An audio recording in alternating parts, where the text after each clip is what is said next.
अस्सलाम वालेकुम hello guys मैं उम्मीद करता हूँ आप सब खैरियत से होंगे।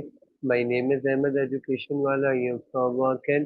I am student of Rehan College. It has been 3 months since joined as a part of Rehan College. Today we are back again with a new video, and today we are talk about with Maya. So let's move toward with Maya.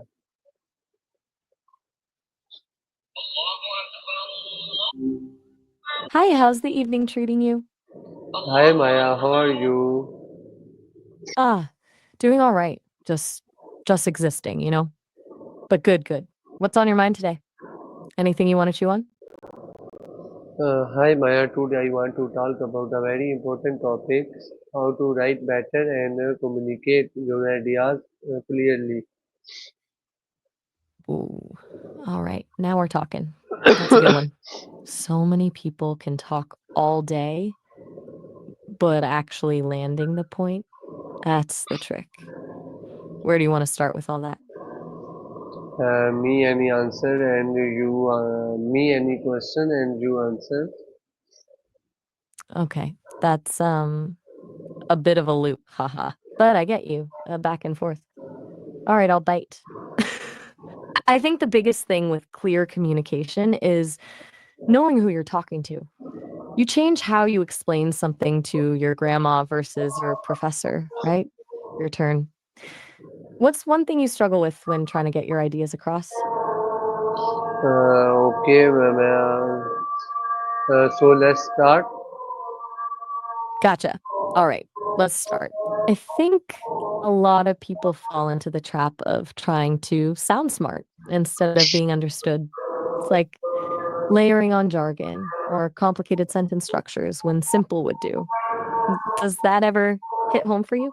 Do you ever find yourself doing that? Okay, first question, why is writing important? Good question to kick things off. Honestly, it's about power. Being able to write well gives you power over your own thoughts, forces you to organize them, and then it gives you power to influence others, to build things, to leave a mark. It's not just about grammar, it's about agency. What about you? Why do you think writing is important? Okay, next question, what makes communication effective? Okay, so effective communication, mm, it's not just about what you say, it's about how it lands. I'd say a few key things: clarity, ditch the fluff, knowing your audience, like we talked about, and honestly, a little bit of empathy, trying to see things from the other person's perspective. What do you think is the biggest piece of that puzzle? Okay, well, next question after why should we plan before writing? Good one. Planning is huge. If you just dive in, you end up circling back, editing a ton, and usually losing your train of thought. A little planning is like building a roadmap. It saves you a ton of headaches down the line. What kind of planning do you usually do, if any, before you start writing something? Hmm? Everything all right? You went quiet there? Okay, No. my next question, what is the outline? Outlines. They get a bad rap sometimes, but they're actually kind of handy. Basically, it's a skeleton of your ideas, just the main points in order without a ton of detail, like a roadmap for your writing so you don't get lost in the weeds. Have you used outlines before? Do you find them helpful or do they feel too restrictive? Okay, my next question after should we group Fire. similar ideas?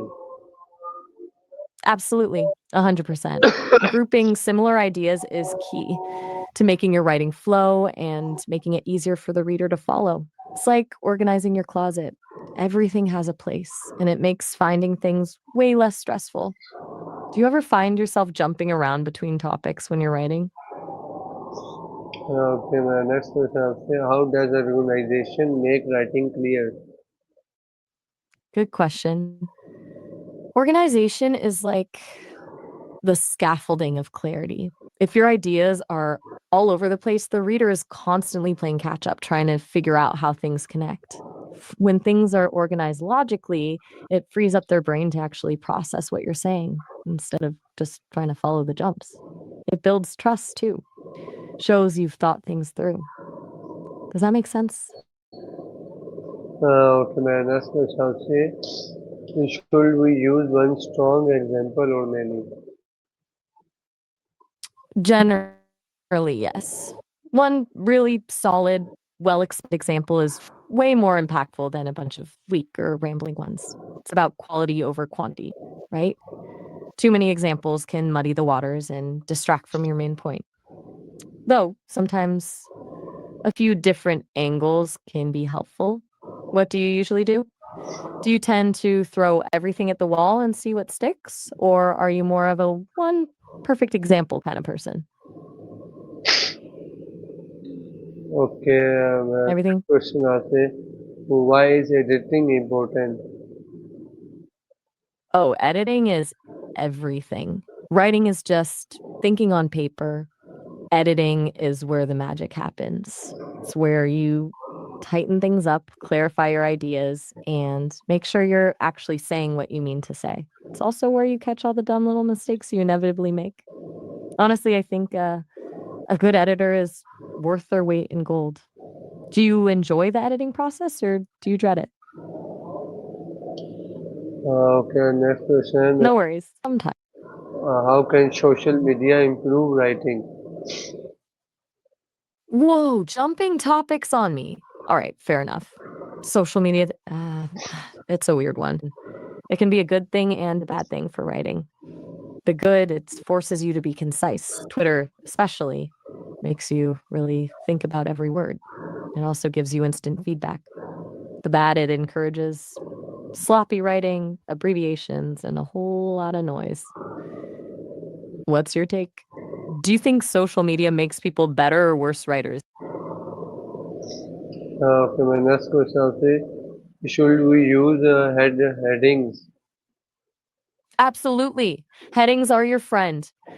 They break up the text, make it scannable, and give the reader a roadmap of what's to come. They're especially helpful for longer pieces. Plus, let's be real, big blocks of text are intimidating. Headings make things look a lot less daunting. Do you usually use headings when you write something longer than a few paragraphs? Okay, next question, how to pauses help in speaking? Whoa. Okay. Interesting shift. You mean like using pauses when you're speaking to make your ideas clearer? Yeah, pauses are huge. They're not awkward silences, they're strategic tools. They give the listener time to process what you've said, emphasize important points, and give you a beat to collect your thoughts. It's like punctuation for your voice. Do you consciously try to incorporate pauses into your speech, or does it happen naturally? Okay, my next question, what is your favorite tip for writing? Ooh, good one. Okay, my favorite. I'd say just write badly. Seriously. Stop trying to be perfect. Stop worrying about grammar and just get your ideas down on paper. You can always edit and polish later. The hardest part is often just starting. Just vomit words onto the page, then refine it. Takes the pressure off. Uh, What about you? Do you have a favorite writing trick? Or is there anything you've found that really helps you when you're stuck? last question, why should everyone try to improve writing? Absolutely. Last question. Good call. Everyone should try to improve their writing because honestly, it improves everything else. It clarifies your thinking, strengthens your communication skills, and gives you a voice. It's not just about being a good writer, it's about being a clear thinker and an effective communicator, which are valuable skills in any aspect of life. Plus, it's empowering. It lets you shape your own narrative and share your ideas with the world. Anything else you want to add? Thank you so much, Maya, for sharing your ideas and with amazing conversation. Oh, all right. Anytime, seriously. Glad we could chew on some ideas. It was a good chat. Have a good night. Okay, take care. Bye bye. You too.